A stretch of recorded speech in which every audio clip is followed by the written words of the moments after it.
चचेरे बहनोई से दिल लगाने वाली प्रियंका इश्क में अंधी हो चुकी थी। उसकी मोहब्बत में आड़े आने वाला हर व्यक्ति उसका जानी दुश्मन था। उसने पहले नापसंद पति को रास्ते से हटाने की कोशिश की, वह बच गया। फिर उसने जो किया उसे मोहब्बत की जंग में जायज़ कतई नहीं ठहराया जा सकता। पूरे शहर में दुर्गा पूजा की धूम थी। सड़कों पर देवी दर्शन और मेला घूमने की चहल पहल हो रही थी। विजयदशमी यानी 5 अक्टूबर की शाम थी। पंडालों में प्रतिमाओं के विसर्जन की तैयारियां जोरों पर थीं। लोग सजी धजी प्रतिमाओं को ट्रैक्टर, ट्रॉली, ठेले और दूसरे वाहनों पर बैंड बाजे के साथ, जयकारे के साथ विसर्जन के लिए लेकर जा रहे थे।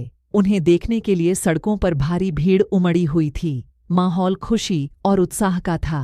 मेला घूमने और उमंग से आनंद लेने वालों में लाल बाबू भी था। उसका घर बिहार के समस्तीपुर जिले में बांकीपुर गांव में था। वह किसान सुरेंद्र राय का 32 वर्षीय छोटा बेटा था। उसे लोग लालू राय के नाम से भी जानते थे। उस दिन शाम के करीब 5:45 बजे उसे अपराधियों ने दरवाजे पर ही गोलियों से भून दिया। उस फायरिंग में गोलियों की तड़तड़ाहट सुनकर परिवार और आसपास के लोग दौड़ते हुए वहां आए। उनके पहुंचने से पहले ही हमलावर हथियार लहराते हुए बाइक से भाग गए। लाल बाबू राय की घटनास्थल पर ही मौत हो गई। वह किशनपुर से दुर्गा पूजा का मेला घूमकर लौटने के बाद अपने घर में टीवी देख रहा था। उसे एक युवक घर से बुलाकर दरवाजे तक ले गया था। वहां पहले से घात लगाए एक बाइक पर हथियारबंद हमलावर मौजूद थे। उन्होंने ताबड़तोड़ फायरिंग कर गोलियां बरसा दीं। बुरी तरह जख्मी लाल बाबू को घर वाले अस्पताल ले गए, जहां डॉक्टरों ने उसे मृत घोषित कर दिया। डॉक्टरों ने बताया कि उसके सिर्फ गर्दन पर 3 गोलियां लगी थीं। गांव वालों की सूचना पर कल्याणपुर थाने की पुलिस घटनास्थल पर पहुंची और मौके की जांच की। पुलिस को वहां से कारतूस के 3 खोखे और 3 जिंदा कारतूस मिले। उसके बाद इस वारदात की छानबीन में पुलिस जुट गई। इस संबंध में लाल बाबू के पिता सुरेंद्र राय की तहरीर पर 7 अक्टूबर 2022 को थाने में अज्ञात हमलावरों के खिलाफ आईपीसी की धारा 302 पेटफेफर आईपीसी एवं 27 आर्म्स एक्ट के तहत रिपोर्ट दर्ज की गई। लाल बाबू हत्याकांड से पूरे शहर में सनसनी फैल गई। मामले की तहकीकात और हमलावरों की गिरफ्तारी के लिए समस्तीपुर के एसपी हृदयकांत के निर्देश पर सीओ मोहम्मद सहबान हबीब फाखरी के नेतृत्व में एक एसआईटी टीम का गठन किया गया। टीम में कल्याणपुर के SHO Gautam Kumar, inspector Akhilesh Kumar Rai, reserve police बल के इंस्पेक्टर राहुल कुमार, तकनीकी सेल के इंचार्ज इंस्पेक्टर अनिल कुमार सिंह, संजय कुमार सिंह आदि शामिल किए गए। इनके अलावा कल्याणपुर थाना और रिजर्व पुलिस बल के जवानों में अखिलेश कुमार, प्रभात कुमार, निरंजन कुमार भी थे।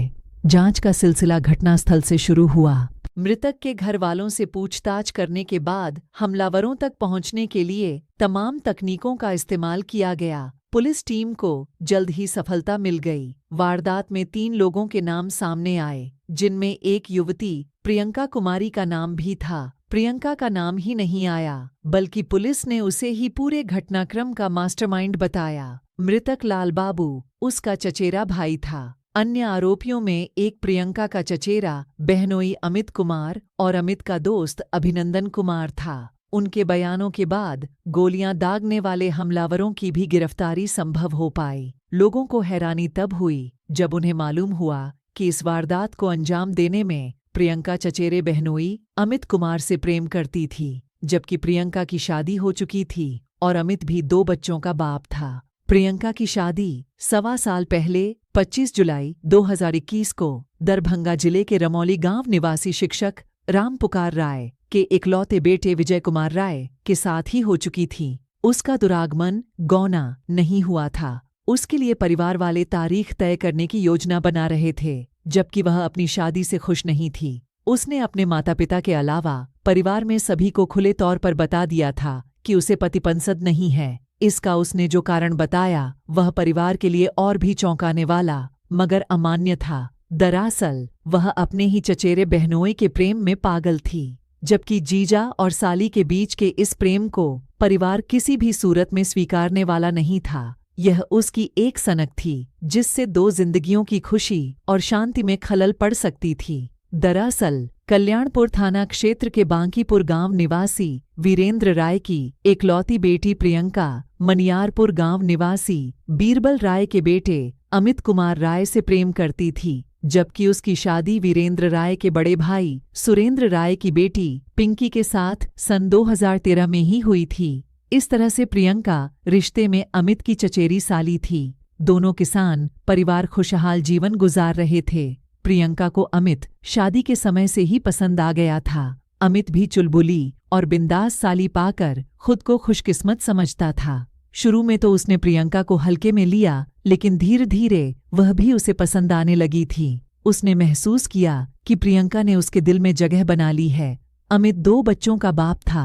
पत्नी से उसे कोई शिकायत नहीं थी, फिर भी वह प्रियंका को चाहने लगा था।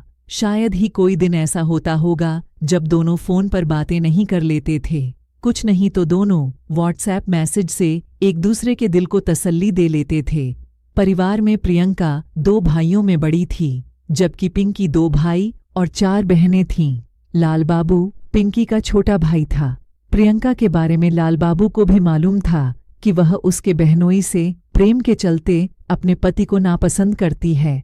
यह बात उसने अपने चाचा को बताई और कहा कि जितना जल्द हो सके वह पंडित से कहकर प्रियंका के दुरागमन की तारीख निकलवा लें। प्रियंका के पिता लालबाबू की बात को गंभीरता से लेते हुए दुरागमन की तारीख 5 अक्टूबर 2022 तय कर दी। दूसरी तरफ प्रियंका इस तारीख को टालने की कोशिश करने लगी। इसके लिए उसने एक खुराफाती योजना बनाई। उसने तय किया कि क्यों न पति को ही मौत की नींद सुलाने का उपाय किया जाए। इसके लिए उसने अपने प्रेमी और जीजा अमित कुमार राय से संपर्क कर उसे अपनी योजना बताई। अमित इसके लिए तैयार हो गया और अपने दोस्त अभिनंदन कुमार के साथ मिलकर प्रियंका के पति विजय कुमार राय की हत्या की योजना बना ली। उन्होंने एक शूटर को बुलवाया। अभिनंदन मुंगेर जाकर घटना को अंजाम देने के लिए हथियार व कारतूस खरीद लाया। विजय की किस्मत अच्छी थी कि भाड़े का शूटर विजय कुमार की हत्या में सफल नहीं हो पाया,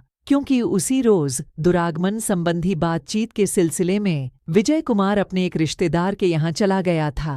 उसके बाद वह अपनी ससुराल भी आ गया था। प्रियंका उसे अपने घर आया देख अचंभित हो गई थी। उस वक्त प्रियंका मन मसोस कर रह गई, क्योंकि उसकी योजना फेल हो गई थी। इसी के साथ वह भीतर ही भीतर लालबाबू से भी खफा भी हो गई थी। योजना की विफलता का कारण चचेरे भाई को ही मान रही थी।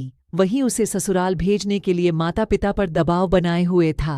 पति के बच जाने के बाद उसने उसी रात बहनोई अमित कुमार से मिलकर लालबाबू को ही खत्म करने की योजना बना डाली थी।